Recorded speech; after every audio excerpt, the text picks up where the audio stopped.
Hi guys, thanks for being here today. If you're new here, my name is Erin. I'm a homeschool mom to 3 kiddos, a 9-year-old, a 7-year-old, and a 3-year-old.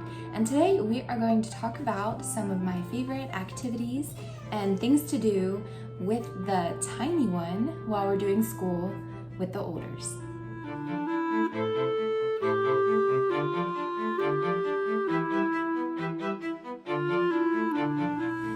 So one of the questions I have been asked by a few different friends and different people that know that I homeschool and know our family situation is, what do you do with your youngest? So Eden, my youngest, is 3. She is not quite in preschool yet. We don't do any strict preschool curriculum or routines with her yet.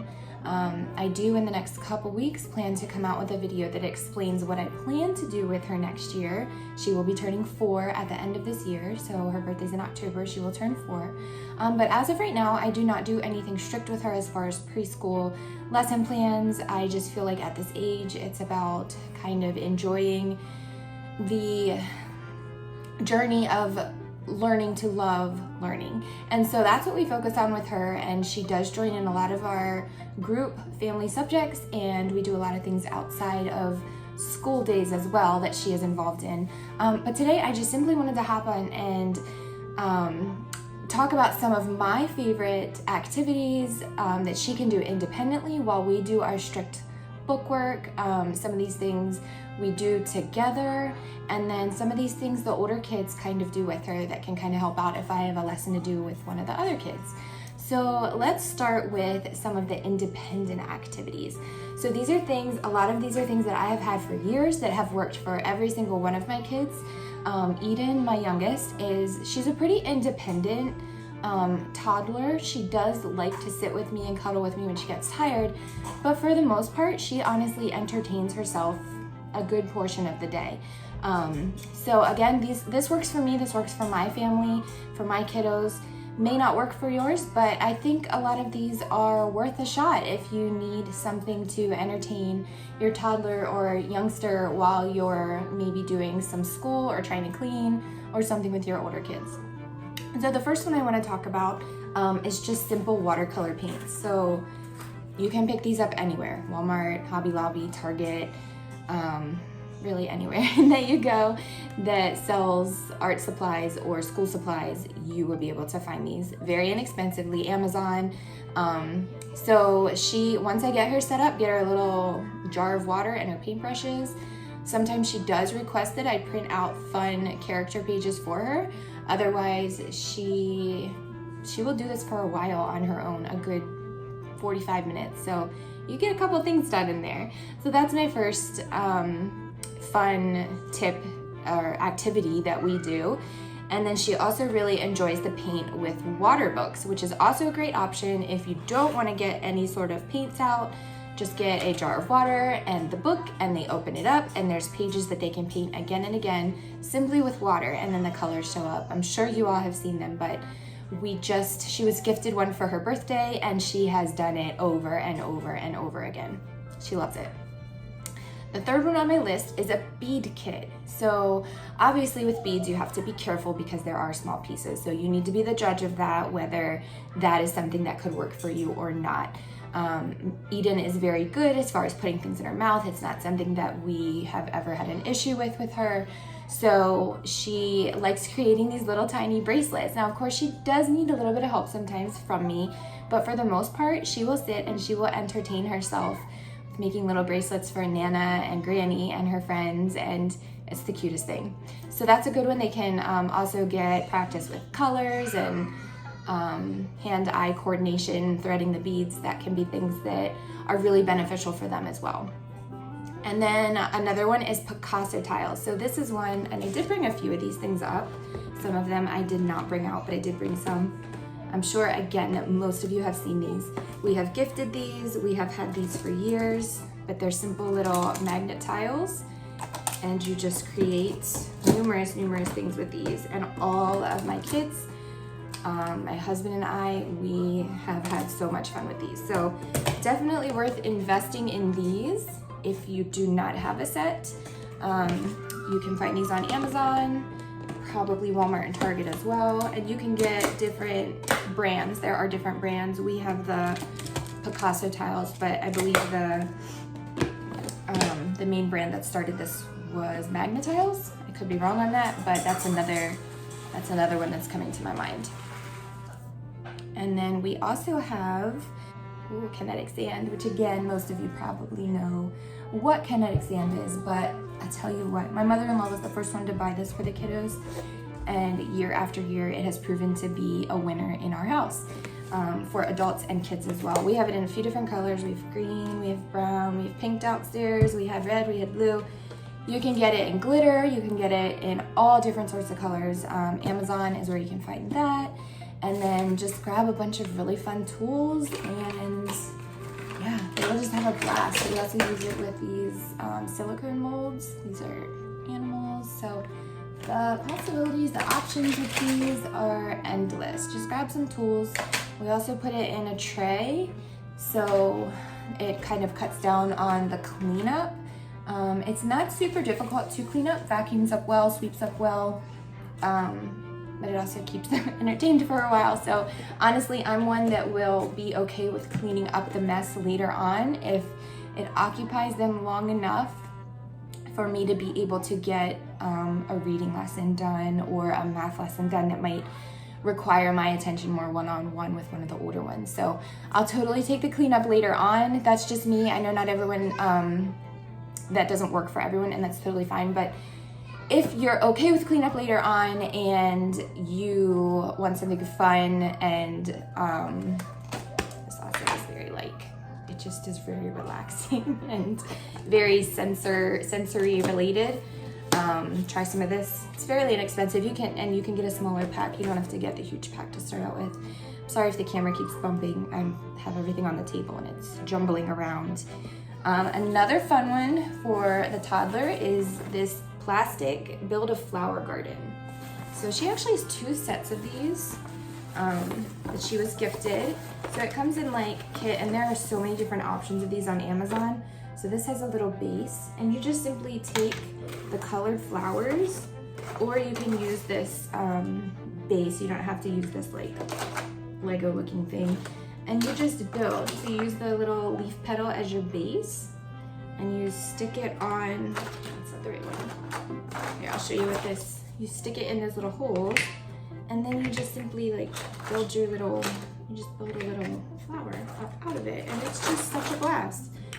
You can do so many different color combinations and learn about different kinds of flowers. If you're doing a flower unit, this would be something fun for your little one to get involved with. So that's another winner for us that will keep them entertained and independent really for a while. And then sensory bins we use a lot. So again, this is something that you have to decide if you're okay with the cleanup later on, or if you just rather not go there. So again, I'm totally fine with the cleanup later on. This usually does involve cleanup. I try my hardest to encourage them to stay on the plastic shower curtain, but it doesn't always happen, and that's okay. So they have sensory bins that are full of dry beans. You can do rice if you want. We do not have white rice, but I know that's a popular option. I also have some cut up pieces of yarn, and then I also have one with the gems, those glass gems. You can buy them at the Dollar Tree or Walmart. And then I threw in a bunch of buttons that I gotten from my grandmother's art supplies. So every time they dig through the gems and the buttons, they just come up with treasures. So that's really fun. Sensory bins are great for scooping, mixing, stirring, counting, coloring, patterns, all of those things. They are very, very good for their little brains to develop in that way. And again, they keep my kiddo entertained for a really long time. She'll also take her Barbies and put them in, pretend it's a ball pit or a pool, or I don't know. But she has fun with it, and she makes up these little stories. So yes, sensory bins. And then leading into the Barbie thing, her Barbies, she plays with her Barbies for hours. I know not every kiddo's into Barbies, not every parent is into Barbies, totally understand that. But she creates these little stories and storylines with her families and her animals. And my other daughter gets involved, and they're currently playing in their room right now, and they just make up these stories and these little storylines. And broken legs and hurt animals, and they just care for them. And anyway, it's great. They entertain her for hours, they occupy her for hours, and they have a good time with them.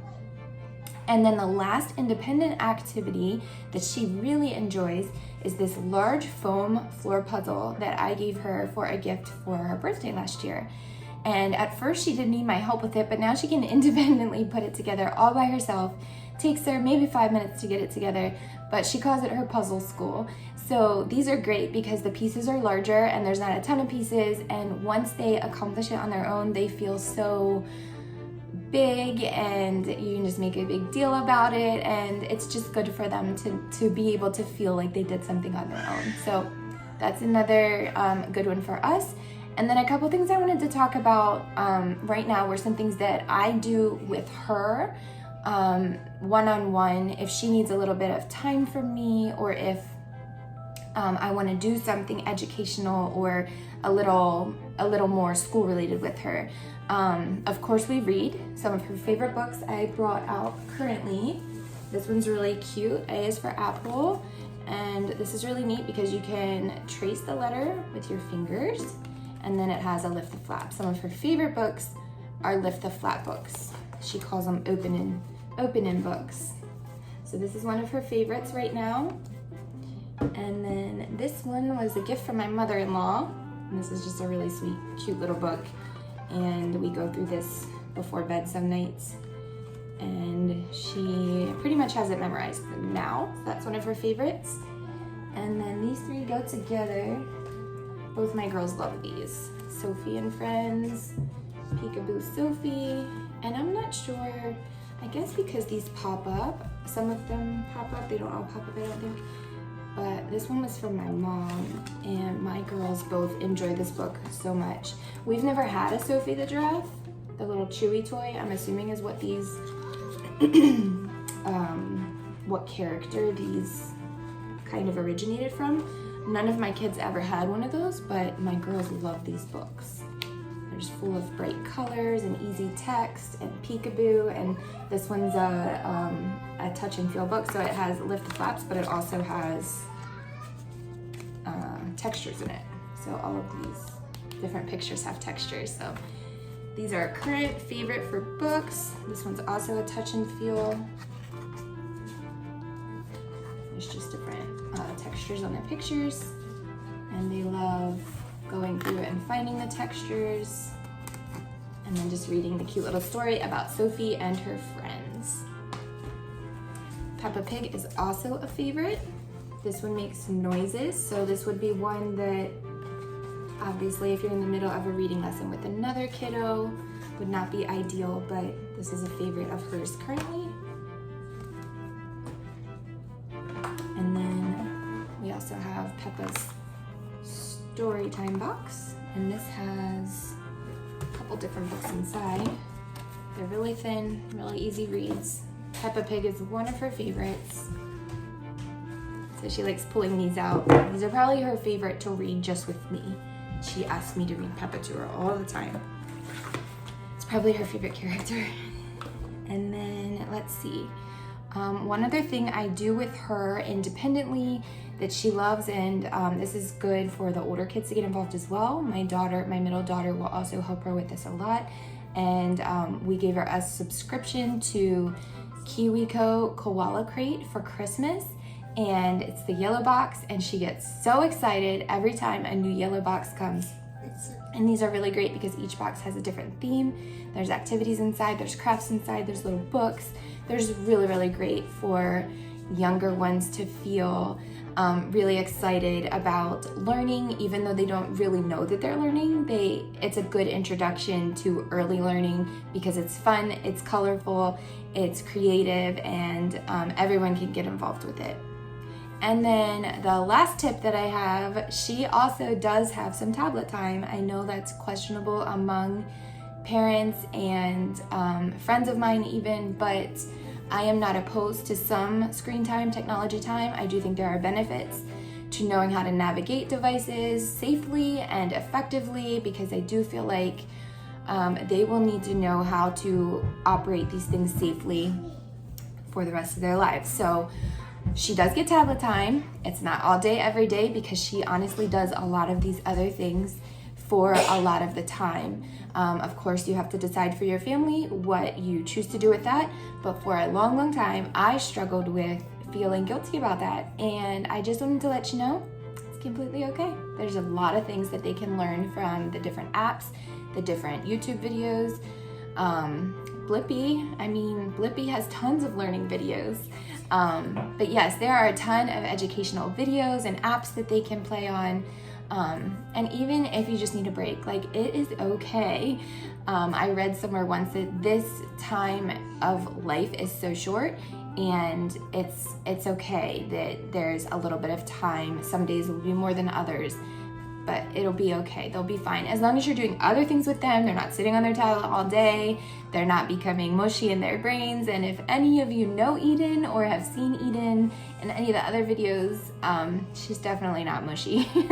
She is very bright, and all my other kids are not struggling as well, and they've all had some tablet time when they were younger. They have computer time now.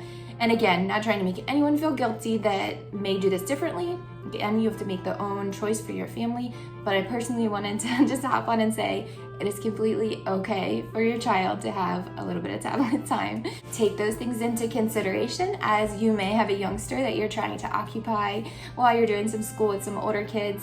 A couple other tips I just wanted to throw in really, really quick.